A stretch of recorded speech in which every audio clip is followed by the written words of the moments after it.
Haqiqatdan ham bu videoni yarim kechasi ko'rdim. Zakaz qilay desam 350 ming nima ham qilardim, tayyorlab ko'rmasam bo'lmasdi. 100 mingga kerakli narsalarni olib kelib oldim va tayyorlashni boshladim.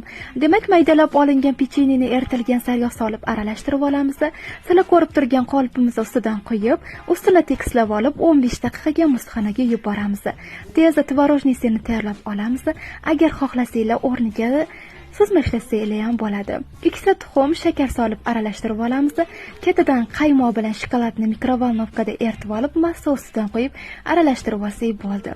Eng oxirgi jarayon. Qolipimizga massamizni quyamiz, tagidan qaynoq suv qo'yib duxovkaga yuborib olsak bo'ldi. Pishib chiqqach kamida 2 soat sovutamiz. Xavotir olmanglar qizlar, tezda qotadi. Shokoladimizni ustidan quyib olsanglar bo'ladi. Agar xohlasanglar shokoladni pasta qo'ysanglar ham bo'ladi. Qizlar, nimani kutib o'tiribsizlar? Hozir tayyorlab ko'ringlar. 350 mingga sotib olgandan ko'ra tayyorlab ko'rganingiz yaxshi emasmi?